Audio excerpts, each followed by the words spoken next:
the idea for casting Phyllis came from actually Milt Suchin, who Rick met at a Academy of Science Fiction and Fantasy screening, and he met him and he recommended Phyllis, I believe. Well, he knew she was one of his clients, and so Phyllis Diller for Poopinplatz. Ooh, that's interesting casting. Nah, she'll never do it, kind of thing. And she really did like the script when she read it. She thought it was a neat script. She wanted to be involved. So she came aboard, and thanks to Milt Suchin and her manager.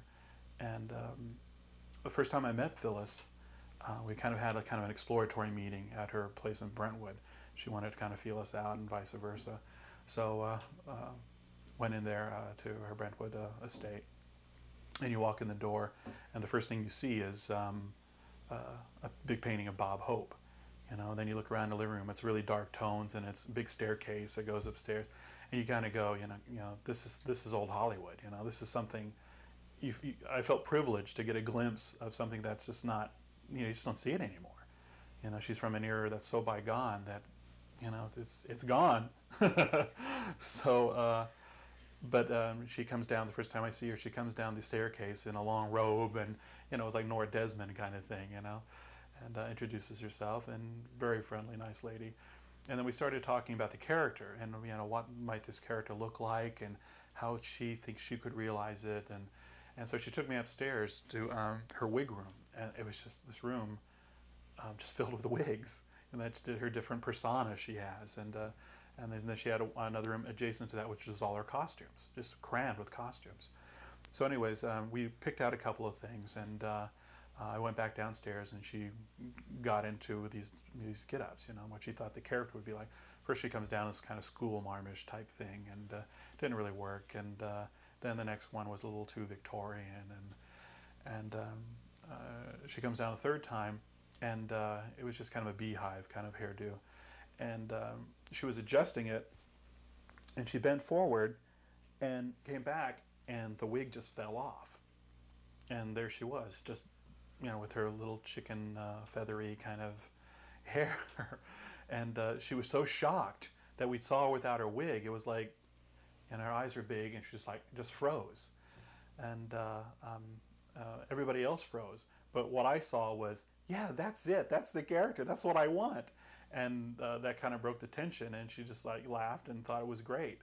And there was a picture out at the time called Parenthood that Ron Howard had directed, and Dinah Wiest was in that, and she had the same similar hairdo. And thank God for me, Phyllis had just seen it like 2 nights before at a screening. So she was like, oh yeah, she understood exactly what I was talking about. And so that's how we got Poopinplatz, you know, got her to wear it without her wigs. And I think she found it liberating in a lot of ways. And how, as a director, would you what was like working with your cast, working with actors? How do you, what do you think is most important about how you work with actors, Phyllis Diller included, of course? I think when working with actors, you first hire people who you think are going to be close to those characters. I mean, I think there's a certain amount of that of themselves that comes through always. I mean, it's no matter who they're playing. And so that's the first thing I look for is casting is really important. Do they physically fit that role? Do they have that essence that you're looking for? And that's really a big part of the casting for me. When an actor gets on the set, some require a lot of direction, some require very little. For instance, in The Boneyard, Deborah Rose required a lot of direction. She wanted it. She wanted, you know, to be pointed in the right direction. On the other hand, somebody like Norman Fell or Ed Nelson, they're ready to go. They've been doing it so long. It's just their nature, and they require very little direction. And I'm happy for that. You want people like that because they bring something, you know, and you can add to that, which is much more fun than trying to create, you know, an actor as opposed to a character. And that's what you get a lot of times when you're directing, you know, unknowns, you know, or first timers, and I've been lucky with the first timers I've gotten, but they've been chosen very carefully. It's we don't put him in the film just because they might be a friend or an acquaintance, whatever. They certainly have to pull their weight. And some of these actors who originally were cast in the film weren't the first choice for the film, right? In the Boneyard, yes, some of the actors we ended up choosing were not the first choices. For instance, Ed Nelson was actually going to be played by Clu Gulager, who's a pretty well known actor in the science fiction realm. He's done, I think the thing most people recognize him from is Return of the Living Dead, and he played a pretty major character in that. And he's a really great actor. He was also a friend of Rick Brophy's, and so we thought, perfect, great, he'll do it. We'll get him in. He's a name. We'll put him in this film. But what happened is he was having health problems at the time, and he had to drop out when we were in production. So it was like, oh my gosh, we have like a week before we have to start shooting, and we just lost our male lead basically. And Clu's agent actually recommended Ed Nelson. He said he didn't, or it was Clu that recommended Ed Nelson. They were friends, and it just happened that Ed had just been in, I think it was Hickory, was the name of the town in North Carolina, which wasn't far from Asheville or Statesville. I can't remember where we were at the time. I think it was Statesville. And he was there on a fishing expedition and visiting, I think, his grandchildren. He had just gone back like the week before, back to LA or to New Orleans. So it was just really interesting, kind of this synchronicity that was going on. He was very happy to come back and spend some more time with his family and be paid for it. It wasn't even the role so much as just, yeah, sure. So that worked out really well. The other actor who wasn't initially the one we had envisioned was the Shepard character, the coroner. We had originally approached Alice Cooper and actually Warren Zevon also for the role. And we got such a runaround from their management companies that it just became such a headache, and we just ran out of time. And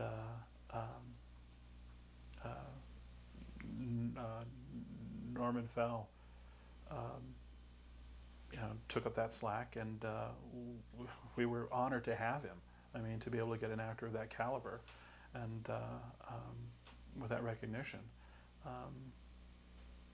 it was a great thing. He was a great guy. He was, unfortunately at the time, he was having some marital problems, and I think it kind of affected his performance in a lot of ways. I think he was very distracted, and he also kind of jumped into something last minute. He didn't really know all of his lines. He didn't, and that was not his problem. It's just the way the situation went. But we had him for a week, and we also had Phyllis for a week. That's all we could afford them for. But their roles were such that they were stretched out throughout the picture that it looks like they're in the whole thing, when in reality they were just a week. So it worked out really well. They gave a presence to the movie that it wouldn't have otherwise had.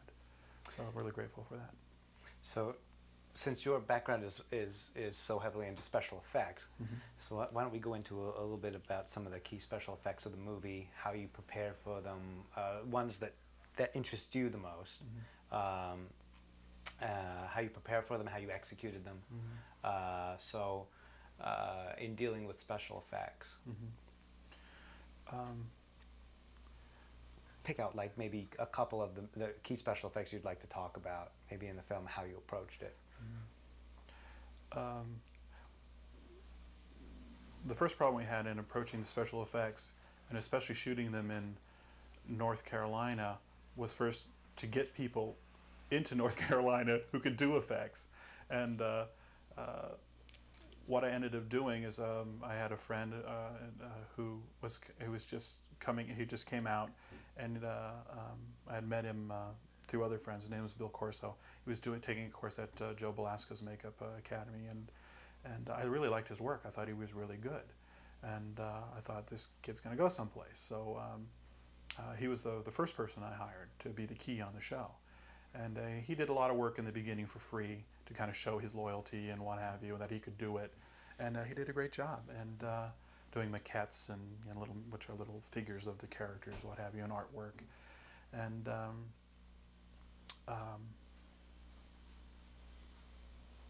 all that stuff really impressed me.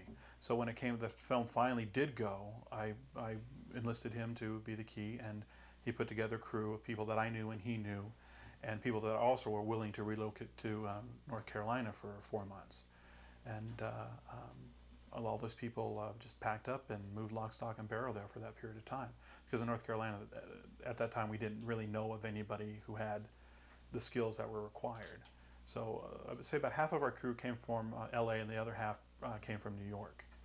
And we put them up in a big mansion. It was like an 8-room mansion with no furniture in it. It was rented, and they all kind of did their own thing in that place. And I think they had a good time. And we set up a shop. The effects had like a 3-month lead time on the picture. So, because it takes a long time to do the effects, to put them together, to sculpt them, to mold them, to get them ready. And it was also the biggest part of the budget. But yeah, we set up shop and just started creating from scratch. It was really important that we find the people to play those characters really quickly, because we had to cast their bodies so that they would fit. That was the first thing we did before we sculpted anything. Was we went out and we found Sally Middleton, we found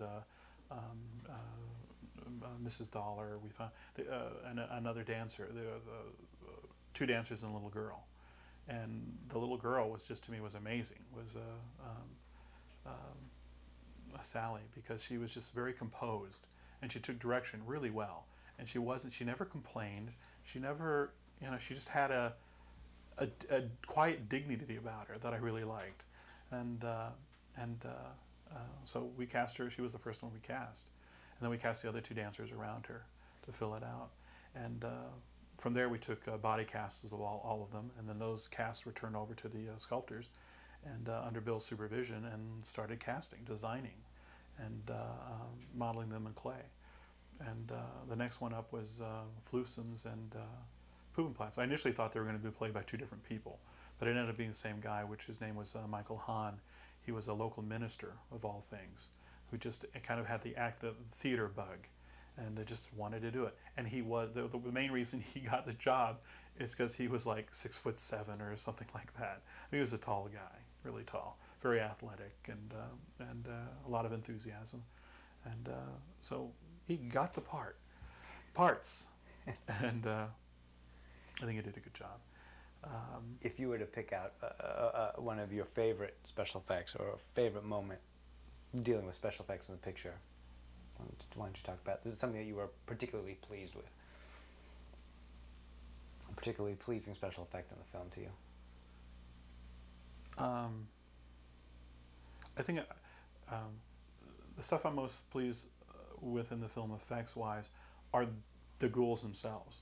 I really think they turned out really well. I think they're unique. I think they're original. They're not like any other thing you've seen in a film before, as far as zombie-type creatures that are lumbering, slow, and I'm coming to get you kind of thing, Barbara. And this is just a different take on it. And everybody understands they're flesh-eating zombie-type little creatures, but there's this added element of this Chinese thing going on that I think really made it fresh. And from when I meet people and talk to people, those are the things they mostly go, crazy for. I also designed a zombie for a film called House that is also gets a lot of notoriety. It was a character called Big Ben, and up till that point there had never been really anything like that character either. So they're kind of like, that taught me, House taught me how to build a better zombie, I suppose. What goes into building a better zombie? A lot of work. Keeping them thin, as thin as possible. Finding skinny people is probably the biggest thing, and just having a talented people to manufacture them. What advice would you give to people who want to go into special effects? For people who want to go into special effects, I would suggest that they really, really want to do it, because when you first start, you're going to be doing a lot of grunt work. You're going to be making molds. You're going to be, cleaning the shop. You're going to be doing things like that, unless you're really lucky. So you've got to be willing to kind of work up that rung, and not get dissuaded or disappointed. And because in the field of special makeup effects, sculpting is kind of the director job in a lot of ways.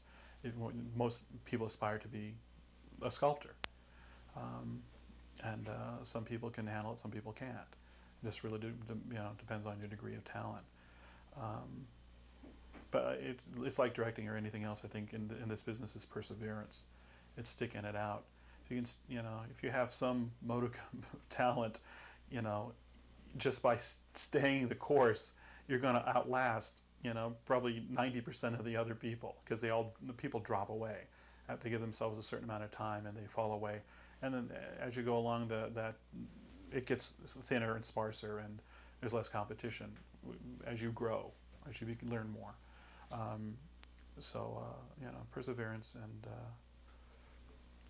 for myself as a director, of anybody who was interested in getting into directing, for me the most important thing that I've learned directing films is hold on to your initial vision. I think what happens a lot is that when you start a film or you write a film, you have a certain thing in mind, and it's like it's right there. It's very crystal clear. It's the reason why you did the film. But then as you move along, the course of getting it financed, getting it produced, and then going through post, you lose track of that goal. You lose track of what was that thing that inspired you originally, and that I think is the hardest thing to hold on to. If you can hold on to that, because it'll stay, you can stay the course. But once you lose sight of that, it's kind of like, oh, you start going on this path all over the place, and it's really hard to come back to there. You'll see it once the film is finished. You'll go, oh no, and you wish you could get back to that. But you get so lost in the minutia of the whole thing that you've got to really have a strong vision and believe in your vision and just remember what it was. Seems so simple, but it's like you lose direction, and get lost. So I think that for me it would be the most important part of being a director. What were some of your influences? People who influenced you, films that influenced you?